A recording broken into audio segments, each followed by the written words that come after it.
मोरबी में बेला गांव के पास पूज्य केशवानंद जी बापू के मंदिर खोखरा हनुमान धाम में हनुमान जी की 108 फीट ऊंची मूर्ति स्थापित की गई है।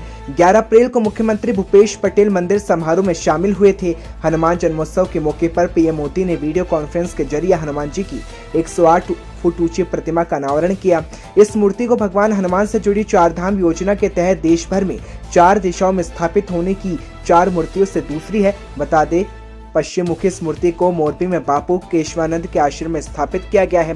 पहली मूर्ति 2010 में उत्तर में शिमला में स्थापित की गई। उस समय दक्षिण दिशा में रामेश्वर में एक समान मूर्ति स्थापित करने का काम शुरू किया गया और बापू से बातचीत भी की गई तो उन्होंने कहा कि सौराष्ट्र की भूमि संतों और उपकारों की भूमि है, यही आपकी विशेष पहचान है। आपदा के बाद मोरबी ने मुझे सिखाया कि इस तरह के आयोजन का प्रबंधन कैसे किया जाता है। कच्छ भूकंप के दौरान एक अनुभव के रूप में इनमें बहुत काम किया है।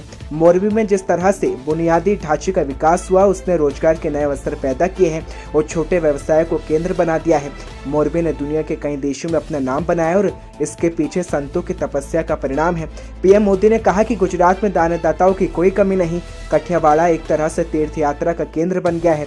कठियावाड़ में आज हजारों मैकेनिक आते हैं और हनुमान जी की प्रतिमा की कुल ऊंचाई 130 फीट है और सिर से पैर तक की ऊंचाई 108 फीट है। इस मूर्ति के आधार पर लगभग 7 लाख अक्षर में राम नाम लिखा गया है। इस मूर्ति को बनाने में 3 साल का समय लगा और अब 3 साल बाद 16वें हनुमान जन्मोत्सव के मौके पर इस मूर्ति का अनावरण किया गया। हनुमान जी अपनी भक्ति से, अपने सेवा भाव से सबको जोड़ते हैं। हर कोई हनुमान जी से प्रेरणा पाता है।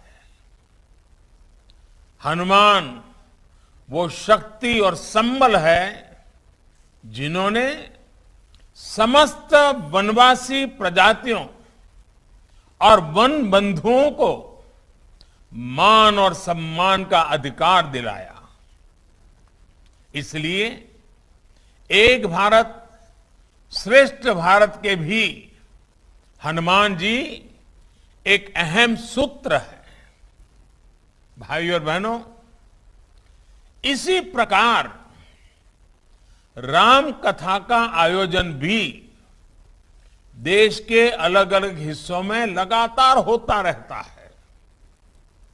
भाषा बोली जो भी हो, लेकिन राम कथा की भावना सभी को जोड़ती है। प्रभु भक्ति के साथ एकाकार करती है। यही तो भारतीय आस्था की, हमारे अध्यात्म की, हमारी संस्कृति, हमारी परंपरा की ताकत है।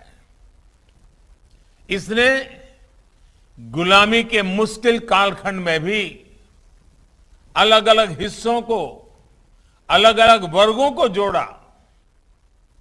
आजादी के राष्ट्रीय संकल्प के लिए एकजुट प्रयासों को सशक्त किया।